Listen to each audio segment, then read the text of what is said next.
What's up, Miniatures Painters Legion? This is Rob, your host, and welcome to another episode of Pro Painted.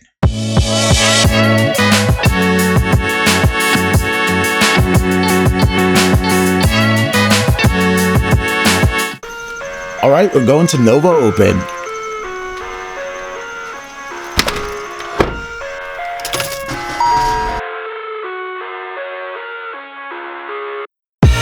I live inside my own world of make-believe. Kids screaming in the cradles, profanities. I see the world through ice covered in ink and bleach. Cross out the ones who heard my cries and watched me weep. I love everything. Fire spreading all around my room. My world's so bright, it's hard to breathe, but that's alright. Hush.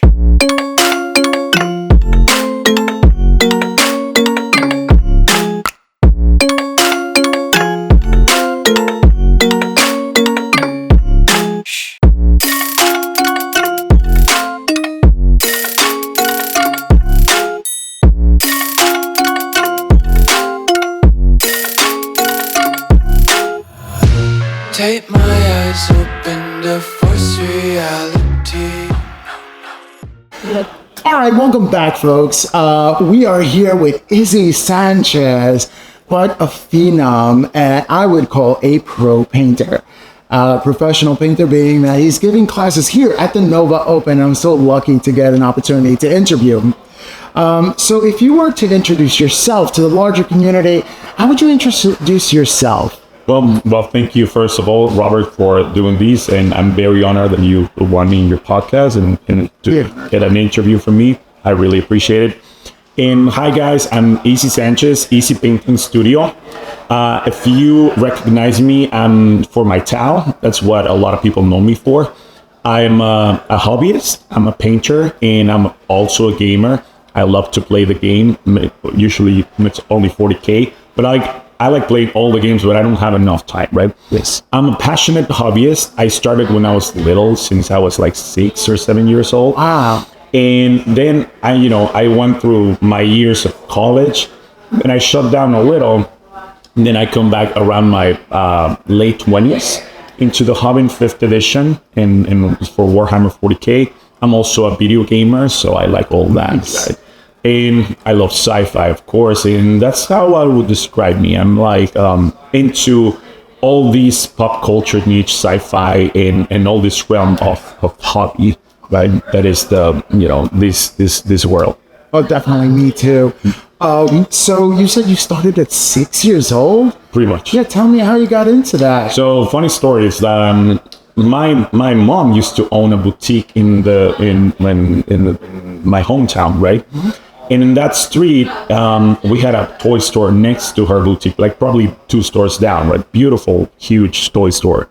And I used to go there all the time and then grab a toy and come back. And then the ladies like, oh, miss, you owe this much for the toy, right?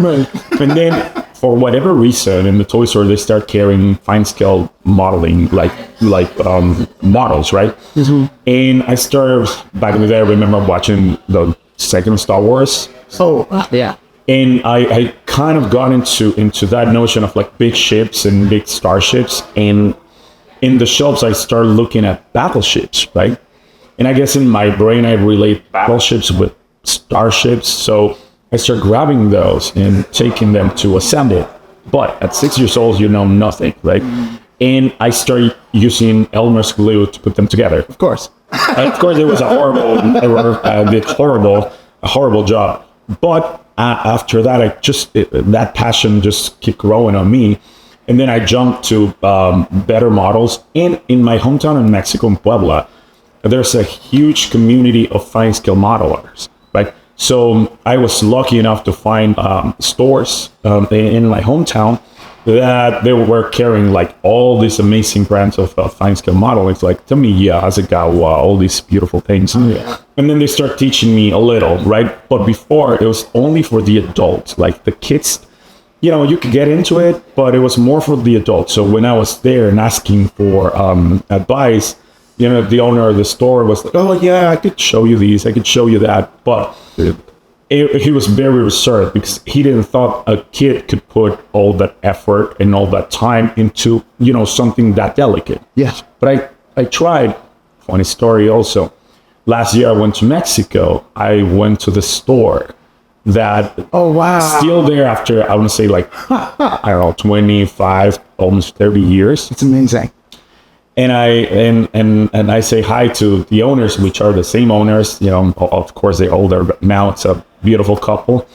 And they were like, wait, who are you? And I'm like, you don't remember me? And then when they remember me, I saw their eyes opening and their face light up. And I'm like, and this is a little emotional because I was, thank you, because of you and having this store, I'm where I am and I'm who I am. And thanks for everything. And they were like, oh my God, thank you. It was a beautiful, so. It's a funny thing that you say with the Elmer's glue when you were young. Right. My daughter's 6 years old, and she's putting together an intercessor with Elmer's glue. Yeah, it happens.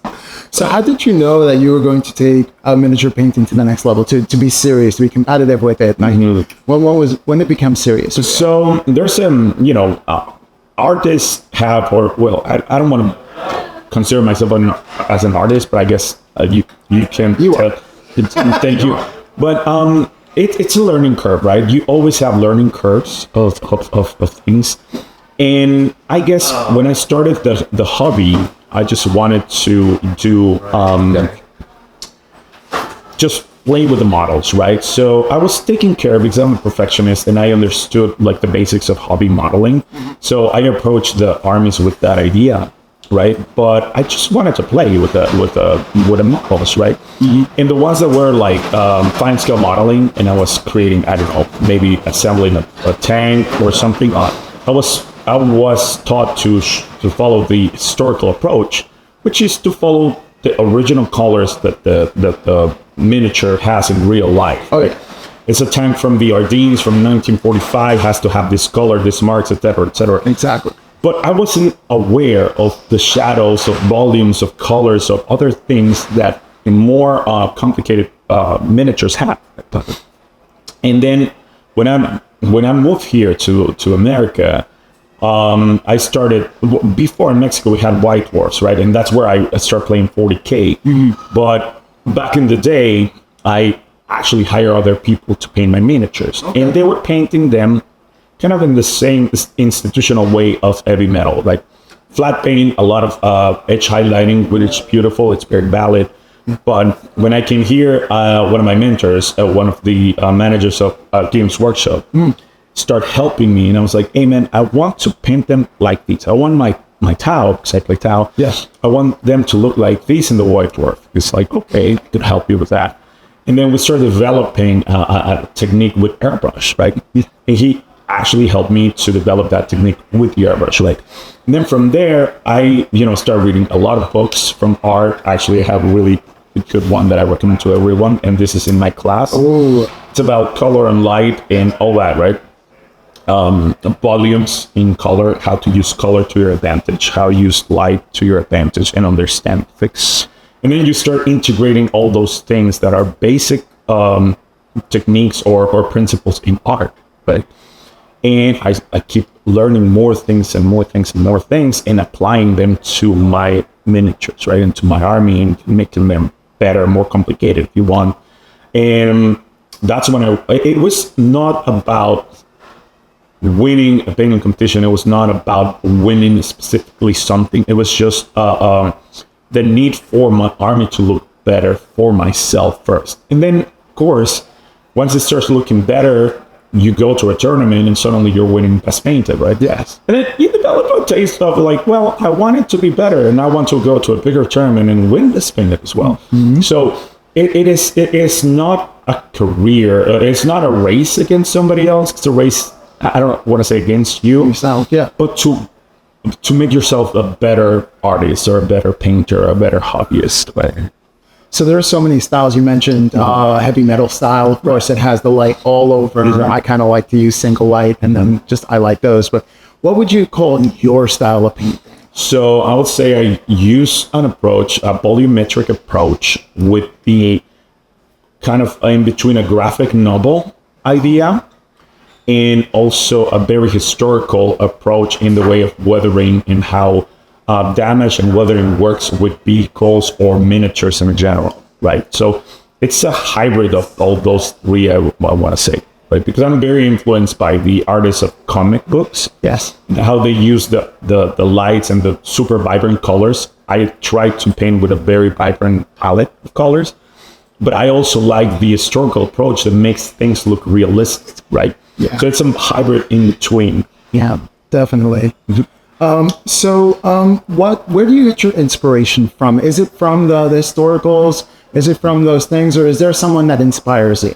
Well, there's a lot of artists. I recommend all my students to always check references from whatever you want, other artists, artwork from the books, right? From the miniatures, the art, like art books in the boxes. In nature, you can find all this, inspiration from movies. If you see a movie, maybe a sci-fi, and you're like, how that was painted, what the color it's doing, right? And there's an inspiration everywhere, right? Yes. And I would definitely tell people not to compare themselves, not to be like, oh my God, that person it's amazing, but I can never achieve his level. But you don't know the time that person has been doing this, and you don't know the time they have been working or developing their skills. So comparison is the death of love to something, right? So don't compare yourself, learn from others, learn their techniques, and then start applying them, right? If you don't do, you're never gonna achieve something. So you just put yourself into that and try to do it and get better at it, get better at it. And also look for maybe a mentor in your area. Some people, text me or message me. They're like, oh, how you did this? And it's like, okay, I could explain you. But sometimes it's a lot of hands-on work. So I recommend them look for somebody in your area that might know this technique or that technique, and then he might be able to explain it to you better, right? Patreon, it's also a good tool. There's a lot of fantastic artists that have Patreon, and they teach people how to do it. So I don't have one, but sometimes I direct people to go to those artists. They're like, hey man, check this guy, check this other guy, and they might be able to help you specifically for what you want. But yeah. Have you ever thought about giving classes? I do classes a lot, a lot of one-on-ones. That's how I started. And then I was lucky enough and very honored to be invited to different conventions to teach classes. And basically my classes gravitate in the realm of the airbrush, which I master that tool. I love using airbrush, but I tell people it's only a tool. Some people, have you ever heard the expression? They say like, airbrush is cheating. Yeah, no. Right. It's another tool in your arsenal, and you have to complement it with the brush, right? And it's just a complementary technique. That's one. And then the other is like, teaching classes is very rewarding. Yes. And it helps you also grow as an artist because it helps you understand things better. Because everybody has their own way of doing things, and then try to explain some technique in a class, and maybe somebody finds a better way to do it, and it was, oh no, okay. Yeah. So very open to that. Teachers are always learning. Right. Yes, Exactly. Absolutely. Is there one piece that you're most proud of? Like the one thing, the one hurdle that you conquered? Right. Okay. So as I say, yeah, I'm a towel player. Yes. And one of the things that propelled me in my own, hobby, right, is the achievement of a big army, right? I like big armies, and when I'm married to one idea, I keep that, I follow that path, right? So I'm married to the Tau Empire, and I love every and all miniatures of the Tau Empire, and the crown jewel of that, it's the Manta. Right? Oh, nice. So for the longest time since I got into the hobby in 5th edition for 40K,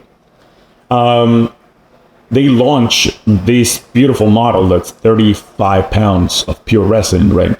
There was this book, because they used to do campaign books, right? with Forgewall. And it was called the Taurus campaign. And in that Taurus campaign, they tell you the story of these two forces fighting each other, right? The Tau Empire against the Imperium, fighting for a world. And in that, they sell you the Forgewall miniatures, right? Of course. And the biggest one of all Forgewall miniatures is a Manta. Yes. And I dreamt for many years to buy a Manta, but I knew I didn't have the skills or the capability to build it and to paint it. So years after, in I want to say 2014, when I moved here, I decided to jump in and get a Manta. And actually, I got a second-hand Manta, thinking, okay, I could paint these. And it was kind of sub-assembly already, but when I opened it, oh, the horror. Oh, the horror. It was not assembled to my expectations, obviously. It was not assembled to where I wanted just to paint it and put it out. So I was almost in tears because it's like, oh my God, it's going to take me a long time.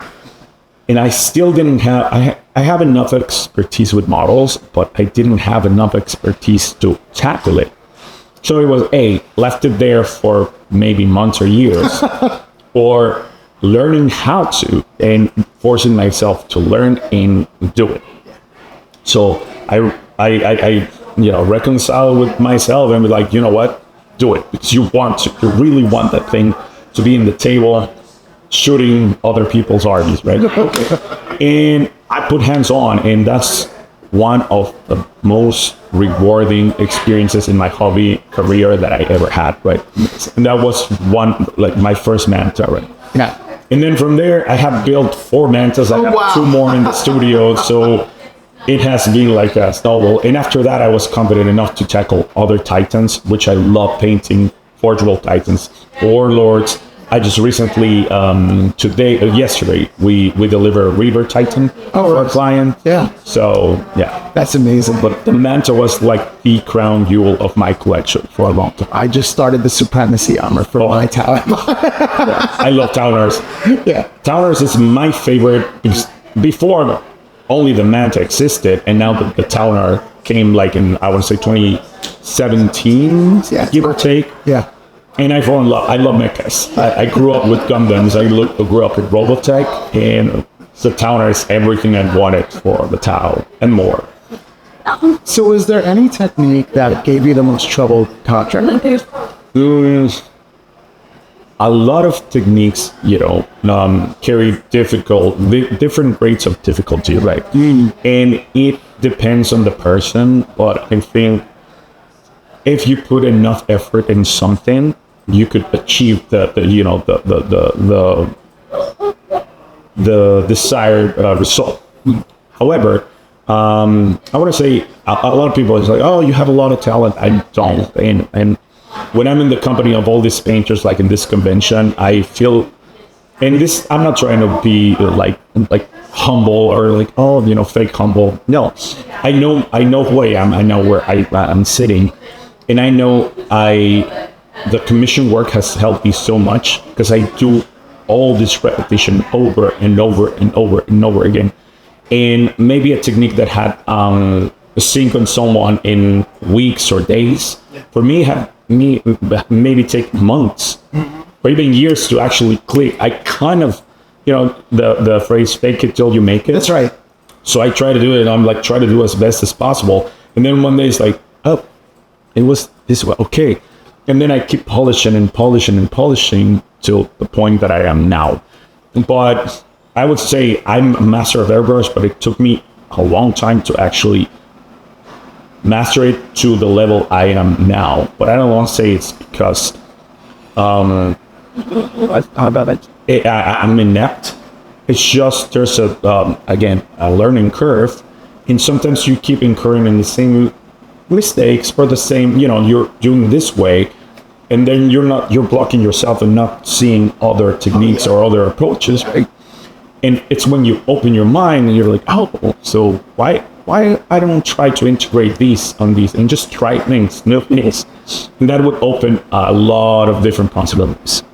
Have you ever tried other medium aside from acrylic? Have you tried oils and stuff like that?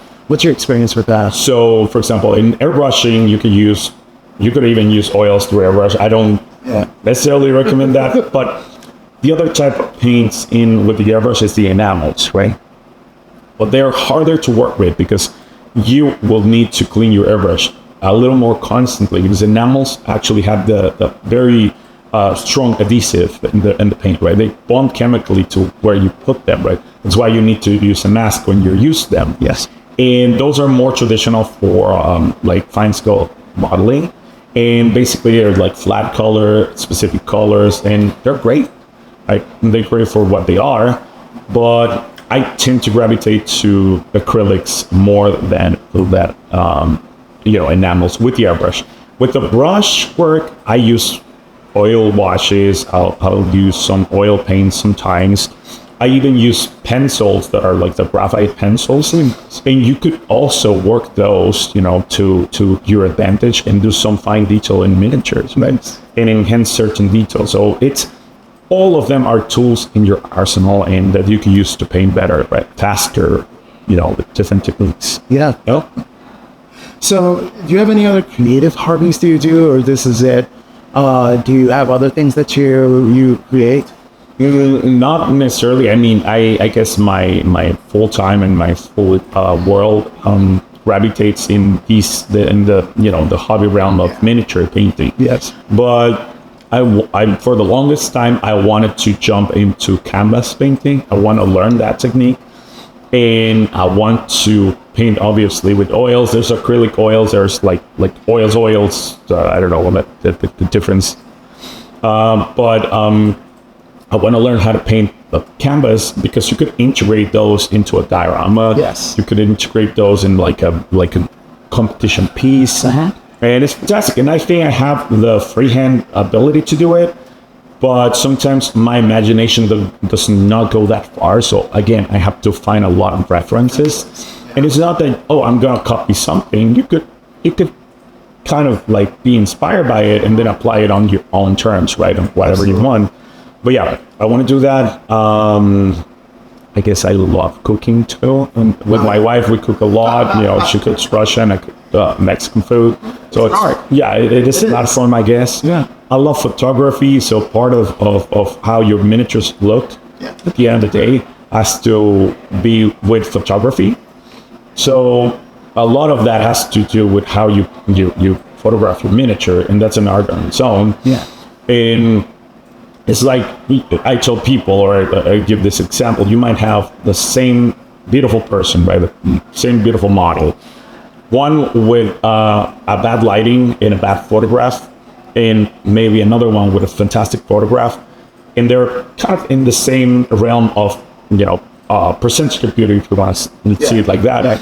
And the one with a good lighting, good photograph would look better than the one with bad lighting, bad photograph. So you have beautiful models, you paint fantastically, and then you grab your potato, or you take a picture with a potato. It's like, it's not going to look good, right? No. So, and then somebody maybe paint them in a very standard way or not that good, and then they take a fantastic picture and look at it. Absolutely. Sometimes when you're painting long distances, long points of time, you get fatigue. How do you overcome the fatigue? So, I mean, we're human. We cannot basically do a lot about that. But what you can do, what I recommend people is basically, first of all, have a healthy life, right? Try to stay healthy, stay hydrated, eat well, rest well, exercise yourself. And because sometimes we're sitting down, at least me, I'm sitting down sometimes 8 hours a day or 10 hours a day because I'm, doing marathons of painting, right? Like this Titan, the river took me 13 days. And it was like in between assembling and painting, I was doing probably 10 to 12 hours a day. Some days even more. You built the River Titan and painted it in 13 days. Yes, sir. I'm not worth it. That's amazing. That's amazing. I try to go fast. And also what I say, I don't sacrifice quality for time. So I'm fast, but I'm not going to sacrifice the quality of my paint job. So I develop my techniques in order to maximize my time as much as I can. Right? And then some people say, like, you go too fast. But yeah, I'm working 12 hours in a day. Maybe you have other, family, work or something, you can't dedicate that much, right? So in between, sometimes I take breaks, I go pet my cats, and my wife was working from remotely, but now she's working in a different job, so she goes out. So I still have to dedicate time to her, right? And she comes home, so all that. And to the main question, how you take care of yourself? Well, take care of yourself. Exercise, drink water, rest well, and sometimes you develop pains in the back. Yes. So working out is a really good way to stay healthy and to keep your joints healthy, right? Take supplements if you can. Do exercise. Sometimes I teach people exercises for the wrist. Oh, nice. Because my elbow was injured for a little bit. We did reconstruction in the new house we moved in. Oh, wow. And I honestly, my elbows were hurting so much because of the work I was doing. It's not that I'm not used to physical labor. Right. That was incredibly hard, right? So that happened, and I told people, just take care of yourself. Do certain exercise, do isometric exercise, do some push-ups in between, right? Go around, walk in your neighborhood, right? If you don't want to go to the gym, you don't need to, but do some planks, do some push-ups, do some sit-ups, right? Yeah, exactly. Yeah. That will keep you healthy. Any exciting projects you have coming up this year? I have to finish a fantastic Tau Army and Unclips Army for a friend of mine. Fantastic player. It's American, but he lives in the UK. So I have to finish that, and I'm very excited because I'm trying to incorporate some of my own enclaves to finish. After that, I have another big project. I have a lot of demons. Primarks, and then 30K primarks for the same client, which I love painting. Nice. And I have a secret project for next year. It's gonna be a tile project, of course. And I'm not gonna say much, but it's gonna be incredible. It's gonna be huge. It's gonna be incredible. We definitely got to look out. Oh, you should. Any advice for newer painters out there? I would say try different things. Don't be scared of jumping in, and just jump in. Start grabbing a brush, get your paints, and at the end of the day, guys, it's just paint. If you miss the paint over it. Right? That's it. But don't be afraid, I'm going to mess it. The eyes. If you don't try it, you're not going to develop the skill to tackle the things you're painting. So it's just that jump it. Just do it. That's right. Paint bravely and paint every miniature to improve at least one skill and try to improve yourself. Absolutely. Yeah, absolutely. Well, thank you so much for this interview. Thank you. It was an absolute honor, Izzy Sanchez. We're going to keep a lookout for those major Absolutely. projects. I'll see all those pictures in there. And now I'm going to start posting my pictures of my tap. Yeah, please do. Because I stopped posting after so years. I'm like, that's not clever. Oh, you should. Thanks. But I did. Yeah, well, it was a pleasure meeting you. Pleasure seeing you. Maybe we can get together as artists. I know Eric Swinson's in Virginia. Mm-hmm. You said you were in North Carolina. Yes. And I'm in Maryland. Maybe we can have a little get together once a year or something. Yeah. Yeah? I would love it. All right, I'm going to talk to Eric too. Thanks so much. Right, Appreciate it.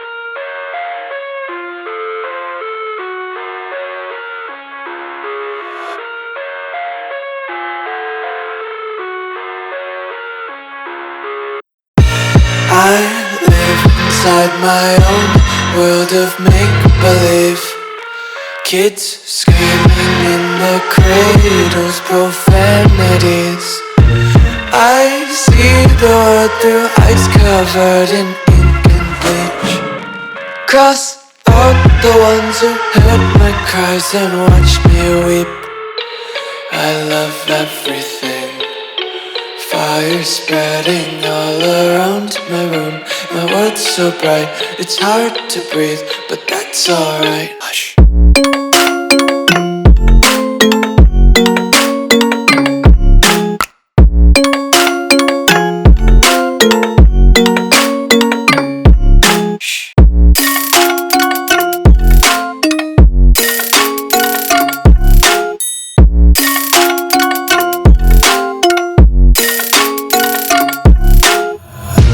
Take my eyes open to force reality. Why can't you just let me eat my weight in glee? I live inside my own world of make-believe. Kids screaming in their cradles, profanities. Some days I feel skinnier than all the other days. Sometimes I can't tell if my body belongs to me. I love that. Thank you, Izzy Sanchez, for coming on to TMP. We appreciate you very much, and we definitely have to hang out more often. Well, remember to paint every miniature to increase at least one skill, and may your backlog be ever smaller. Step 1, wake up early, gonna rise with the sun. Step 2, get some good, some food in you. Step 3, think real hard about what you wanna be. Step 4, everybody just do your thing. Wake up, today's gonna be a good day. Wake up, today's gonna be a good day. Wake up, today's gonna be a good day. Wake up, today's gonna be a good